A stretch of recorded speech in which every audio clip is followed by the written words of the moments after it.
welcome back to Les Chanel, as the French would say. They're always saying that, aren't they? Les. They don't finish. It's actually les, isn't it? If you say the whole word, you know, les Chanel. Yeah, but they don't. They never finish their words quite. I don't know why they decided to spell them that way when they're not going to finish them. I'm known as a very accomplished and versatile writer. A visionary? Maybe. But though modernity courses through my veins, I will, just occasionally, make a nod to nostalgia and indulge in the old-fashioned. 20th century period pieces have been quite popular in recent years, as writers who are obsessed with their own history and childhood have written about them. Some do a good job. I wish to go beyond my childhood to a mid-20th century setting, in a bar where people meet. Remember? In my potential new series, Here at Last, a romance is kindled in a post-war setting between a woman and a man who never saw it coming. Discuss black and white movies. When I was young, and when I was an adolescent, and probably when I was even in my early 20s, there was a surprising amount of black and white films on television. In those days, we only had 4 channels to enjoy, and then one day we had 5, and then you had like Sky TV, and you had, but if you didn't come from a very wealthy stock, or maybe people who didn't prioritize correctly, then you didn't have Sky until quite a bit later. And so we would get an ongoing diet of black and white films, because for the channels at non-peak times they're incredibly cheap. You know, something that even then was 60 years old, that they could just kind of put on and just go, right, playing this costs us like 100 quid. And, you know, it's a terrestrial channel, it's going out to millions of people. Most people are avoiding it. And in those days, channels were not really thinking about, you know, keeping your attention. It was more, most people are out now, we need to keep broadcasting, so we'll put this on. So a lot of the stuff we got, it wasn't necessarily Casablanca, although this particular scene fits with such a film rather well, I would say. But really quite low-level stuff, you know, where you might have heard of one of the actors, but they were long dead, and we were really just kind of left to just kind of watch this. It's kind of BBC Two from about 10 a.m. If you're ever sick off school, from about 10 a.m. until lunchtime, they just get you one of these. Saturday afternoons, yeah.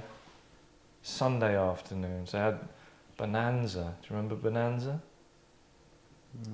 Ding diddling diddling diddling diddling. Do you remember that? Theme tune. That tune, ding diddling diddling. Have to be careful, because that'll be so accurate that they'll probably say, "Oh, you can't do that." It sets off copyright sirens if I sing, which is a pity, because it's one of the strings to my bow. That beautiful voice. Ding, so is this the kind of stuff they replaced, or they have now replaced daytime TV with? So like, it used to be these black and white films, and now it's a little bit. Breakfast, I mean, they talk shows. Yeah, talk shows in the middle of the day. Infomercials. Yeah.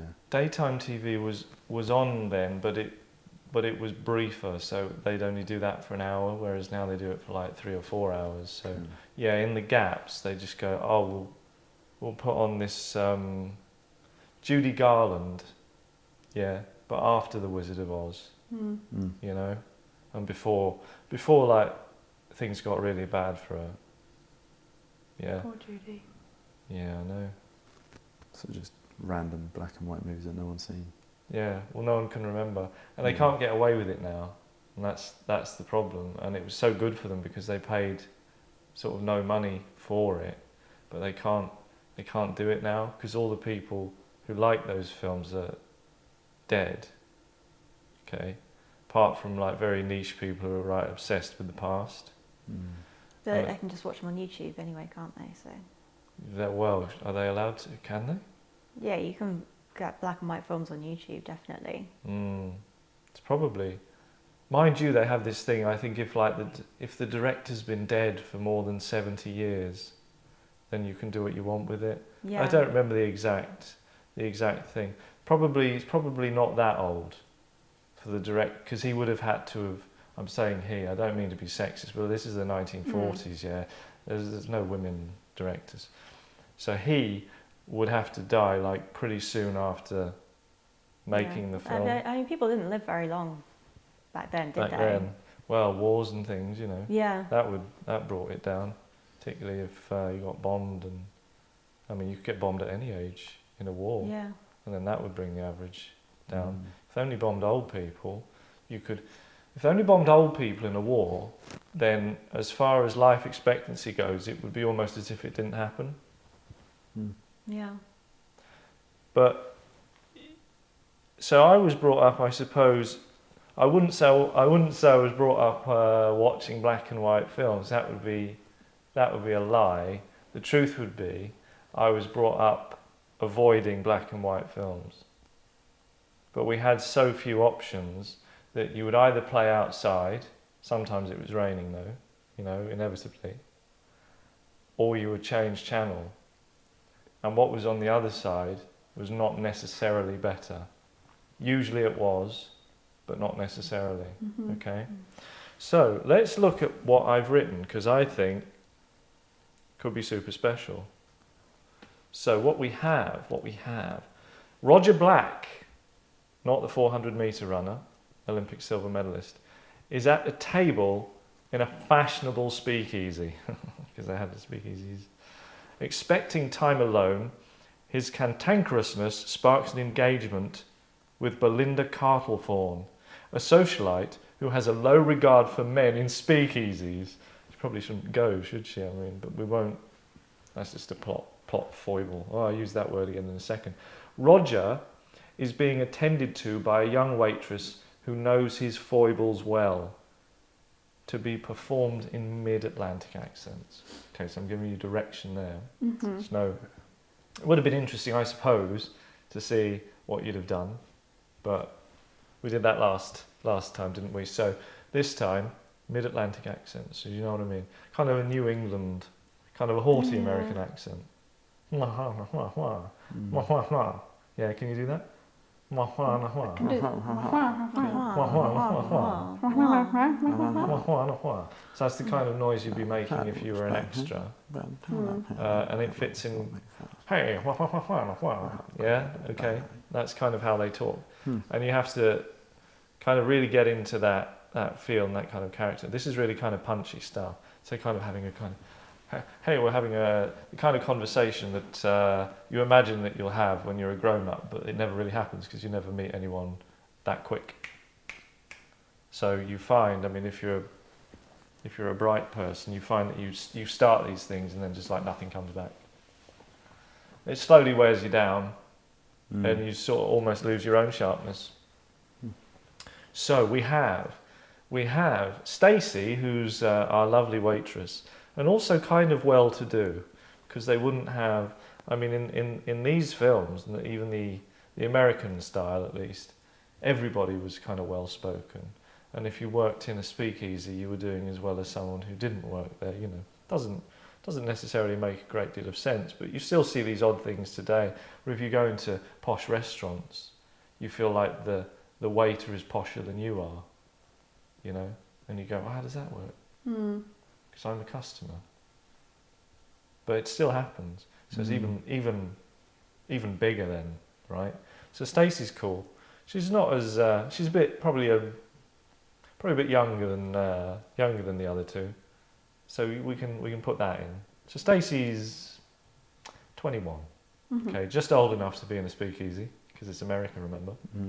Roger's 35. Belinda's 29. Great.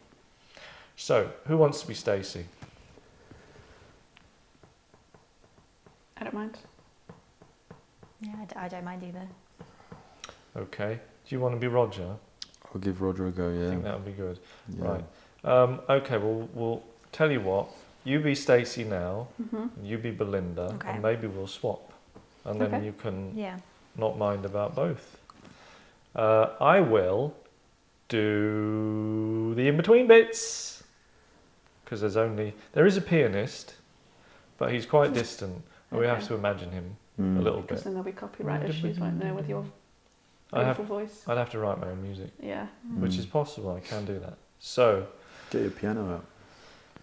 I should have, yeah, maybe. Have you got one on your phone? Like, I don't know. I've done that before, and it didn't Yeah. work very well because I people remember that. couldn't really pay attention. I mean, they really kind of The struggled. music was so powerful. Yeah, it was Mm. good. It kind of affected the performance too much. Mhm. This is why, I mean, if you actually shot these things, you wouldn't have the music in the background because you'd have People to can't help you'd but have to imagine groove. it. They'd be Yeah. like, Yeah. and cuts you'd never get it to match up. Mm. So like when you're watching EastEnders and they're in like the Queen Vic, and they've got like the latest hits on. First of all, they film it 2 months early, right? 2 months ago, so they didn't know what the big hit would be this week. So they wait a bit for the kind of charts to come through, and they go, "Oh, we'll play this on this scene," but nobody can hear anything. It's a silent pub. It's like a Weatherspoons, yeah. Mm. So it's just so trying to have all this banter, yeah, with their pints of Thames bitter. Mm. Have you seen that? Because it's the BBC, so they've got to you can't have a Stella or a Guinness or a whatever. They have to make up beer. So if you ever look at the taps in EastEnders, it's like, "Oh, I'd like a pint of Thames, please," which sounds awful because it's Doesn't like, it sounds sound great. great. Very "Mm, appetizing. here you are. A pint It's of clean." disease, please. Beautiful, yeah. Now the Thames is a lot cleaner than it used to be, but I wouldn't want a pint of it. No. I wouldn't want a shot of it, Or even- actually. Yeah. Well, so Stacey. Now remember, Okay. hey, this is Yeah, I Mid-Atlantic. Yeah, I'm not that. I don't know We'll quite just how to try do it the out. accent. Right, Punchy. Yeah. Well, I'll direct once you've had a go. Okay. Another drink, Mr. Black.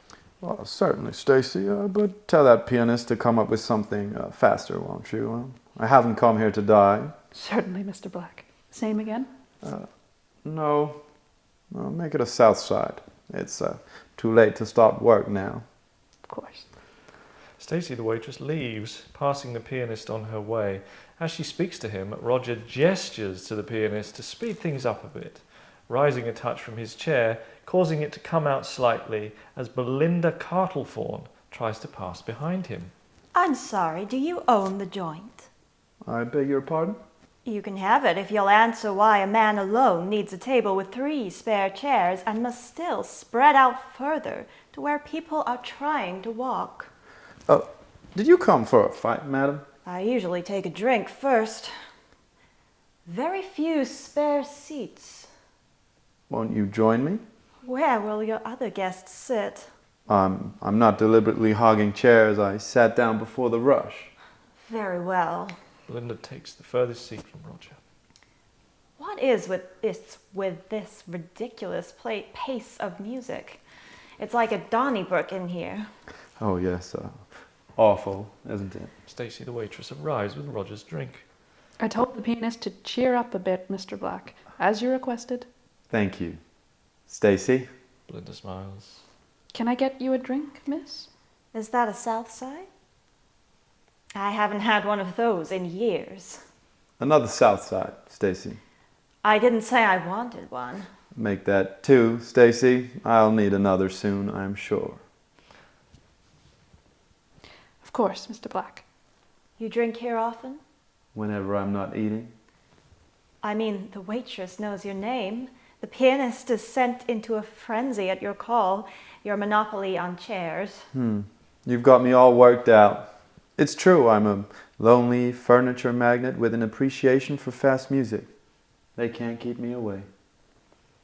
Yeah, you see, so I left it there. It would go on, but you could see a kind of blossoming. You know, it's not as simple as do they like each other, don't they? But it's kind of something there, and you want to know more, and that's why I stopped it. because you want to know more. And I'm trying to, because this is good, isn't it? So I could write more of this. Now, I think that was nice, but I think to get the style absolutely right, and it just needs to be a little bit punchier. It's kind of like, you know how Scousers all think they're comedians, right? This is a bit like an American equivalent of that, yeah? So they're all like, hey, because that's what I mean with when I'm talking about the rhythm of the thing. Yeah. I haven't come and died. Yeah? Because if we were just to do that now, like if I was to talk to you and you could respond to me, and then we'll bring her in. We're not saying anything. We're just getting rhythm. We're getting noises. Okay,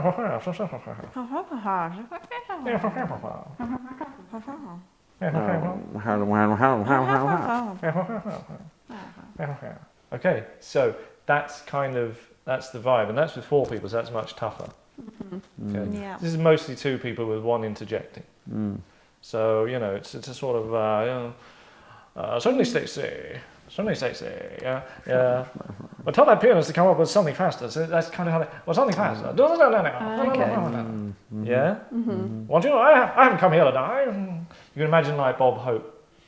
Yes. Yeah? Yeah. Before, when he was still quite young, actually.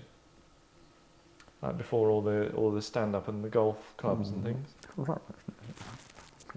Remember? So, let's go one more time. Faster punchy. Faster punchy. Hey. Hey, give me a drink. Give me a drink. Give me a drink now. Give me a drink, man. This is a south side. Hurry up now. Yeah. South side. South side, you know what South side is? I don't. It's like a minty gin drink. Okay. That sounds good, yeah. Yeah. From the era.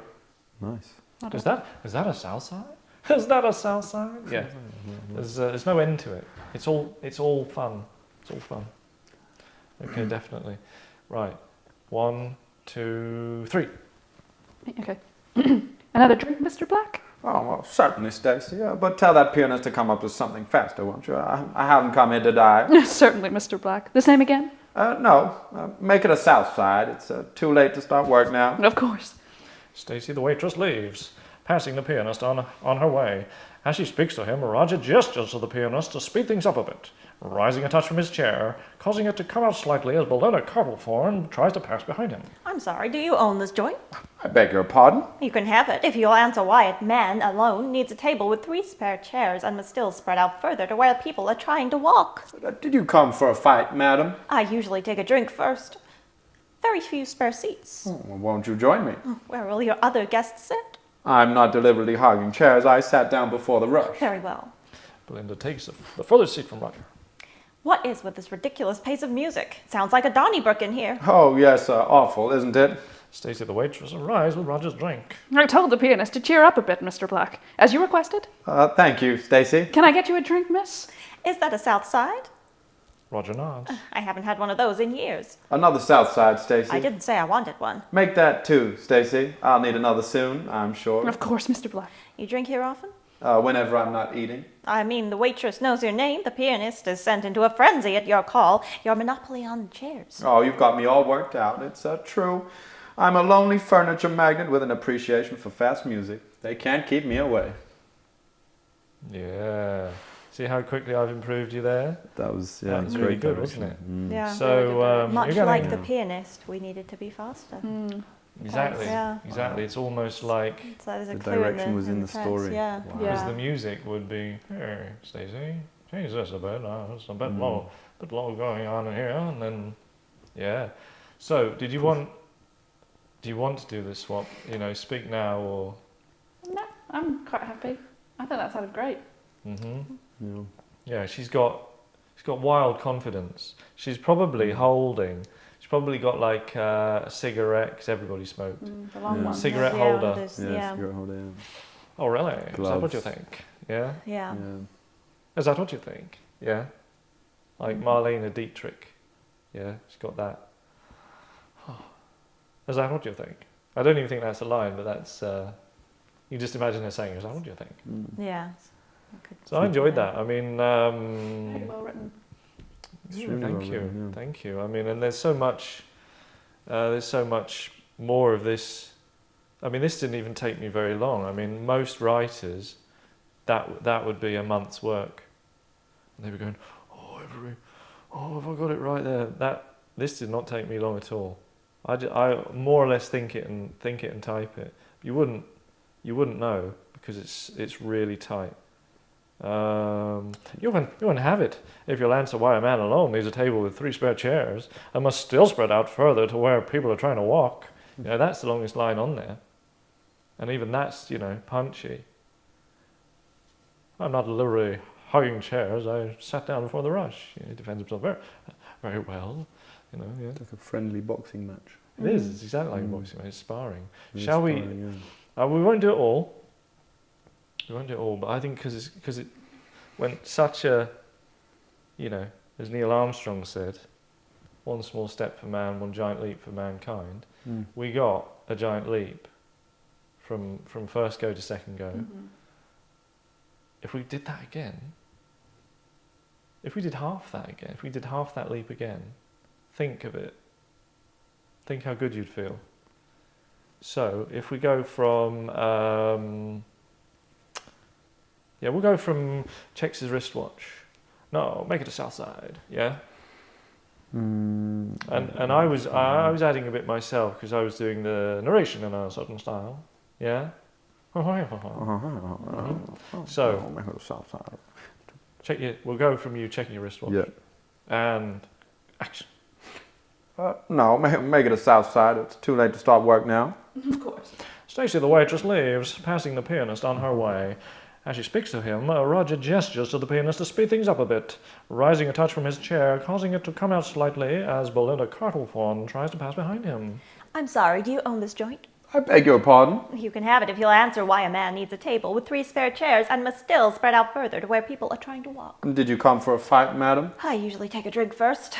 Very few spare seats. Won't you join me? Where will the other guests sit? I'm not deliberately hogging chairs. I sat down before the rush. Very well. Belinda takes the furthest seat from Roger. What is the ridiculous pace of this music? It's like a Donnybrook in here. Oh, yes, awful, isn't it? Stacy the waitress arrives with Roger's drink. I told the pianist to cheer up a bit, Mr. Black, as you requested. Thank you, Stacy. Belinda smiles. Can I get you a drink, miss? Is that a south side? Roger nods. I haven't had one of those in years. Another south side, Stacy. I didn't say I wanted one. Make that 2, Stacy. I'll need another soon, I'm sure. Of course, Mr. Black. You often drink here often? Whenever I'm not eating. I mean, the waitress knows your name. The pianist is sent into a frenzy at your call. Your monopoly on chairs. Oh, you've got me all worked out. It's true. I'm a lonely furniture magnate with an appreciation for fast music. They can't keep me away. Brilliant, isn't it? And then, and then they kind of get on rather well, and then it will turn out something will be in the way of their blossoming romance. Of course. But they'll overcome it, and in the end they'll get married. Because that's logical. Yeah. Certainly in the 40s, it's like the last scene will be the wedding. And people doubt that it'll ever happen. Roger will be at the altar going, I wonder if Belinda's going to show up for this. And he'll have a kind of shorter, like best man, who probably talks even faster than he does. Is even more kind of a jokester, yeah? You can imagine that? He's like, hey, don't worry about it, Roger. Slapping him on the back, She's definitely going to come. I'll bet anything on it, son, that kind of thing. And he's like, he's not sure. Oh, I don't know, I'm getting worried about it. It's maybe a cigar, like, oh, I don't know, I'm worried about it. And then she, turns up, and then they'll play the I have to be careful, but, yeah. Got it.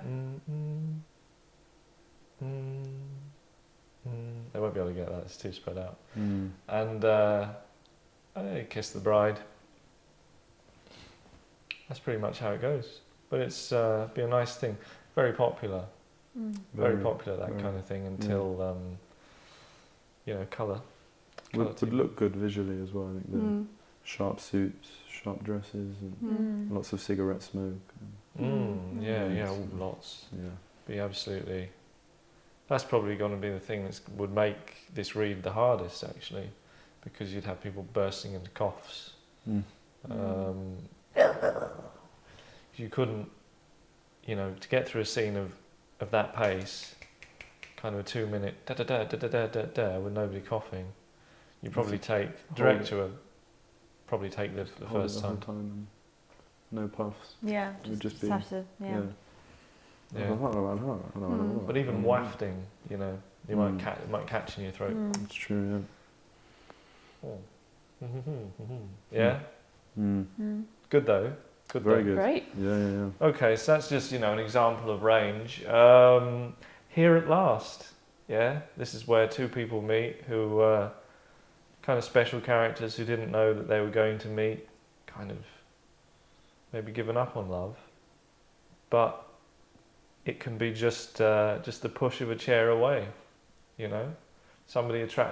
Little tip, somebody attractive walking behind your chair, just go backwards, and you're going to meet someone, aren't you? You're going to meet someone new.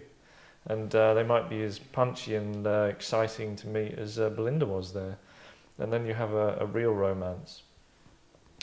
Thank you for watching. I'm sure you enjoyed that. So make sure to prove your enjoyment by liking it, because I've been told that's important. Goodbye.